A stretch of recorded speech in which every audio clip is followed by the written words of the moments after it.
Hello दोस्तों, आज की इस वीडियो में हम लोग बात करने वाले हैं open loop control system. Open loop control system को समझने से पहले हम ये समझते हैं कि कंट्रोल सिस्टम क्या होता है। कंट्रोल सिस्टम बेसिकली नाम से ही पता चल रहा है कि ये एक कंट्रोल, इस वर्ड से देखिए कंट्रोल यानी कि कंट्रोलिंग और सिस्टम मतलब यानी कि किसी भी मशीन को या भी कोई भी सिस्टम है उसको कंट्रोल करने के लिए जो इक्विपमेंट, कई सारे इक्विपमेंट लगे होते हैं, उस इक्विपमेंट के एक सिस्टम को हम क्या होता है कंट्रोल सिस्टम। जैसे कि मान लीजिए इसको डिफिनीशन रूप में ले जाएं तो ये कह सकते हैं कि कई सारे इक्विपमेंट मिल करके अगर एक साथ परफॉर्म करें, जैसे कि कई सारे इक्विपमेंट में मान लीजिए रजिस्टर, रियोस्टेट हो गया और थायरिस्टर हो गया, टाइमर हो गया, कई सारे इक्विपमेंट मिल करके एक साथ अगर परफॉर्म करे किसी मशीन के लिए कि उसके जो मशीन को एक्चुअल ज़रूरत है जिस इनपुट की, वो इनपुट उसको प्रोवाइड करें सारे सिस्टम मिल करके, तो उस सिस्टम को हम बोलते हैं कंट्रोल सिस्टम। इसकी ज़रूरत क्यों पड़ती है? एक एग्जांपल से समझते हैं कि मान लीजिए आप बाइक चलाते हैं, ठीक है, बाइक चलाते हैं। अगर बाइक में एक कंट्रोलिंग सिस्टम, एक्सीलेटर या ब्रेक नहीं होता, अगर एक स्पीड होती मान लीजिए 100 किलोमीटर पर आवर की और आप चलते जाते और उसमें कंट्रोलिंग सिस्टम ना होता, तो अगर कोई मान लीजिए सामने से एक गाड़ी आ गई तो आप क्या करते हैं? 100 किलोमीटर पर आवर की स्पीड से आप उसको कंट्रोल नहीं कर पाते और वो जाके सीधे टकरा जाती और पता नहीं क्या हो जाता। तो उसी तरह से सेम मशीन में भी होती है, इलेक्ट्रिक मशीन होती हैं। बेसिकली हम यहाँ इलेक्ट्रिकल सिस्टम की बात कर रहे हैं, पढ़ाई कर रहे हैं, इसलिए हमको ये इलेक्ट्रिक मशीन को लेकर चलना है। तो इलेक्ट्रिक मशीन भी किसी एक स्पीड के लिए नहीं, स्पीड पे नहीं चल सकती, उसको कुछ कंट्रोलिंग की ज़रूरत पड़ती है, जैसे बाइक को ज़रूरत पड़ती है। तो उस कंट्रोलिंग के लिए कई सारे इक्विपमेंट मिल करके जब एक साथ परफॉर्म करें तो उस सिस्टम को हम क्या बोलते हैं? कंट्रोल सिस्टम बोलते हैं। ये बेसिकली दो प्रकार का होता है, एक ओपन लूप कंट्रोल सिस्टम होता है और एक क्लोज लूप कंट्रोल सिस्टम होता है। तो इस वीडियो में बेसिकली हम लोग बात करने वाले हैं ओपन लूप कंट्रोल सिस्टम के बारे में। ओपन लूप कंट्रोल सिस्टम का एक ब्लॉक डायग्राम हमने बना दिया है जिसको आप लोग देख पा रहे होंगे। चलिए इसको हम स्टेप बाय स्टेप समझते हैं।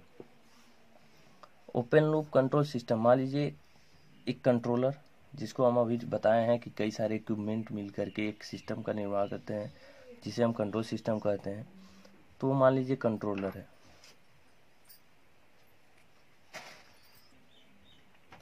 तो ये कंट्रोलर है। कंट्रोलर में हम इनपुट जब देते हैं, कंट्रोलर में हम इनपुट देंगे तो वो कंट्रोलर मतलब अपने हिसाब से कंट्रोलिंग आउटपुट देगा। तो ये जो आउटपुट देगा इसे हम बोलते हैं कंट्रोल्ड आउटपुट या कंट्रोलर का आउटपुट। फिर उसके बाद जो मशीन हमारी होगी, जैसे कि वॉशिंग मशीन या फिर गीजर हो गया, कोई भी मशीन होगी, वो अपना एक प्रोसेस करेगी। उसको हम मान लीजिए एक प्रोसेस पॉइंट है, ये जो ब्लॉक है हमारा ये प्रोसेस का है। तो कंट्रोल्ड आउटपुट प्रोसेस का इनपुट होगा, प्रोसेस का इनपुट क्या होगा? कंट्रोलर का आउटपुट होगा। कंट्रोलर का आउटपुट प्रोसेस का इनपुट होगा और उसके बाद ये प्रोसेस करके अपना एक आउटपुट देगी। तो इसमें बेसिकली समझने वाली बात ये है कि ओपन लूप कंट्रोल सिस्टम में कि हमको आउटपुट में क्या चाहिए, ये हमारा इस सिस्टम से कोई लेना देना, ये कंट्रोलर हमारा कुछ नहीं करेगा। इस कंट्रोलर में जो भी हम इनपुट देंगे उसके हिसाब से अपना आउटपुट देगा और प्रोसेस होगा। प्रोसेस होने के बाद जो भी आउटपुट आएगा वो ये नहीं मेजर कर सकता है कि ये आउटपुट सही है या नहीं। जो हम यहाँ देंगे वहाँ ये आउटपुट हमको मिलेगा। ये बेसिकली आउटपुट में क्या आएगा इसके हिसाब से ये परफॉर्म नहीं करेगा। ठीक, ओपन लूप सिस्टम में यही होता है। हमको जो भी आउटपुट चाहिए होता है उसका एक हम रेशियो, इसका अनुमान लगा करके हम यहाँ इनपुट देते हैं, उसके हिसाब से ये क्या करता है? हमको आउटपुट देता है। आउटपुट में क्या आएगा क्या नहीं आएगा इससे उसको कोई मतलब नहीं होता। इसको एक एग्जांपल से हम समझते हैं।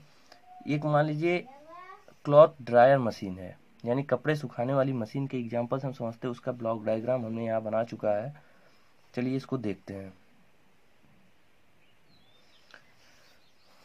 कपड़े सुखाने वाली मशीन का जो इनपुट होता है, जिस कंट्रोलिंग सिस्टम, जो कंट्रोलिंग सिस्टम होता है उसका कंट्रोल, जो कंट्रोलिंग के लिए हम लगाते हैं वो बेसिकली टाइमर होता है। टाइमर क्योंकि टाइमर देखिए, कंट्रोल क्लॉथ ड्रायर जो मशीन होती है उसमें हम टाइम के हिसाब से एक टाइम सेट करना होता है, उस टाइम के हिसाब से टाइमर परफॉर्म करता है, मतलब अपना एक आउटपुट देता है और उसके हिसाब से हमारा कपड़ा सूखता है। जैसे कि मान लीजिए एक टाइमर हो गया, टाइमर, उसके बाद उसमें एक क्लॉथ ड्रायर में एक हीटिंग एलिमेंट होता है और कपड़े होते हैं। ये 3 चीज़ होता है मेनली जो है 3 चीज़ होती है क्लॉथ ड्रायर मशीन में। एक टाइमर होता है, एक हीटिंग एलिमेंट होता है और एक कपड़े होते हैं जो जिसको हमको सुखाना होता है। तो बेसिकली टाइमर में हम क्या करते हैं, टाइमर में हम डिजायर्ड टाइम देते हैं कि इतने टाइम तक हमारे कपड़े सुखाए जाएं। क्यों टाइम दिया जाता है, क्योंकि मान लीजिए अगर हम टाइम नहीं देंगे और मशीन ऑटोमेटिक चलती रहे तो एक समय आएगा जब कपड़े जल भी सकते हैं। तो उसके लिए हम एक डिजायर्ड टाइम देते हैं अपना, जो एक इनपुट होता है, टाइम हमारा इनपुट होता है टाइमर में, और इलेक्ट्रिक एनर्जी। बिना इलेक्ट्रिक दिए तो हमारा क्लॉथ ड्राई तो होगा नहीं। तो इसमें टाइमर में बेसिकली 2 इनपुट होते हैं, एक इलेक्ट्रिक एनर्जी और एक डिजायर्ड टाइम। जिस टाइम हम देते हैं, मान लीजिए 10 मिनट है, 10 मिनट तक हमको कपड़े सुखाने हैं, तो ये 10 मिनट हम अप्लाई कर देंगे टाइमर पे। अब ये टाइमर जो है हमारा एक कंट्रोलर है, ये इस इलेक्ट्रिक एनर्जी को और टाइम को एक कंट्रोल करके, जो भी उसका कंट्रोलिंग प्रोसेस होगा उसको कर करके हीटिंग एलिमेंट को देगा। टाइमर का आउटपुट हीटिंग एलिमेंट का हमारा इनपुट होगा, ठीक है। तो ये हीटिंग एलिमेंट जो है अब इसके हिसाब से जो सिग्नल पाया उसके हिसाब से परफॉर्म करेगा, जितना टाइम दिया जाएगा, और इलेक्ट्रिक एनर्जी के हिसाब से अपना हीट होगा और ये हीट प्रोड्यूस करेगा कपड़े को। अब कपड़ा देखिए, उसके बाद कपड़ा जब हीट होगा यानी कि सूखेगा तो ये एक्चुअल ड्राइनेस यानी कपड़ा सूखेगा, और ये इस प्रक्रिया को हम बोलते हैं प्रोसेस। तो ये प्रोसेस होगा कपड़ा सूखने का, यहाँ पे क्या होगा, प्रोसेस होगा कपड़ा सूखने का। अब एक्चुअल ड्राइनेस यानी कि जो टाइम हम दिए हैं उसमें कपड़ा सूखा या नहीं सूखा, ओपन लूप कंट्रोल सिस्टम समझिएगा, ओपन लूप में यही होता है। अब यहाँ कपड़ा कितना सूखा है, कितना गीला है, क्या है क्या नहीं, उससे इस कंट्रोलिंग सिस्टम को या ये इस पूरे प्रोसेस को कोई मतलब नहीं है।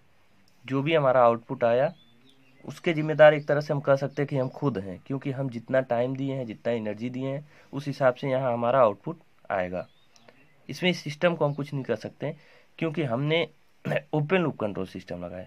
ओपन लूप कंट्रोल सिस्टम में आपका आउटपुट के हिसाब से कुछ परफॉर्म नहीं करेगा। जितना हम इनपुट देंगे उतना हमको आउटपुट मिलेगा, जिस हिसाब से हम इनपुट देंगे उस हिसाब से आउटपुट हमारा परफॉर्म करेगा। तो दोस्तों ये आप लोग समझ पाएंगे कि ओपन लूप कंट्रोल सिस्टम में क्या होता है। ओपन लूप कंट्रोल सिस्टम में देखिए एक कोई भी फीडबैक पाथ नहीं होता। जैसे कि control system, close loop control system जब हम डिस्कस करेंगे तो आप लोगों को ओपन लूप और भी ज़्यादा समझ में आएगा। तो ये था हमारा ओपन लूप कंट्रोल सिस्टम। इसको एक और एग्जांपल से अगर हम देखें तो हैंड ड्रायर मशीन होती है। हैंड ड्रायर मशीन में भी बेसिकली हम इलेक्ट्रिक एनर्जी और डिजायर्ड टाइम इनपुट करते हैं। वो इनपुट हमारा रहता है और टाइमर जो होता है हमारा कंट्रोलिंग का काम करता है।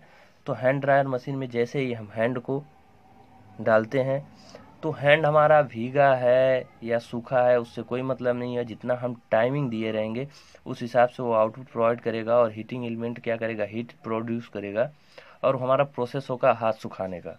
हाथ सूखा या नहीं सूखा उससे उसको कोई मतलब नहीं होता है। वो अपने हिसाब से 30 सेकेंड अगर अप्लाई कर दिए तो 30 सेकेंड वो अपना काम करता रहेगा। इस तरह से हमारा होता है ओपन लूप कंट्रोल सिस्टम में।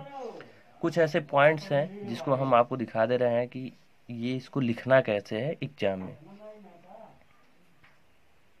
तो कुछ ऐसे पॉइंट है जिसको आप नोट कर सकते हैं, जैसे कि इसमें देख सकते हैं इनपुट जो है हमारा आउटपुट से कोई संबंध नहीं रखता है। तो पहला पॉइंट आप ये नोट कर सकते हैं, इस सिस्टम में कंट्रोलिंग प्रोसेस हमारा वो आउटपुट पे डिपेंड नहीं करता है। एक पॉइंट तो हमारा ये नोट कर सकते हैं एग्जाम में कि जो है इनपुट हमारा आउटपुट पे डिपेंड नहीं करता है। दूसरा ये हम कह सकते हैं कि इस सिस्टम में कोई भी फीडबैक पाथ नहीं होता है, यानी कि प्रोसेस जो हमारा आउटपुट आ रहा है ये कैसे परफॉर्म करेगा, कैसा इसका रिजल्ट आया, इससे इनपुट पे कोई कनेक्शन नहीं है। जिसको ये कनेक्शन जो होता है आउटपुट और इनपुट के बीच में, इसको हम फीडबैक पाथ बोलते हैं। तो इसमें ये हम कह सकते हैं कि सिस्टम में कोई फीडबैक नहीं होता है। तीसरा चीज़ हम ये कह सकते हैं कि आउटपुट के चेंज होने पर, अगर ये चेंज होता है तो हमारा इनपुट पे कोई प्रभाव नहीं पड़ता है, ये इंडिपेंडेंट होता है। इनपुट जो है इंडिपेंडेंट होता है आउटपुट से, यानी आउटपुट कुछ भी हो, चेंज हो, तो हमारा इनपुट पे कोई प्रभाव नहीं पड़ता है। चौथा नंबर हम ये कह सकते हैं कि इस सिस्टम में इनपुट कंट्रोलर पर डिपेंड नहीं करता है, ठीक है। इनपुट जो है ये कंट्रोलर पर डिपेंड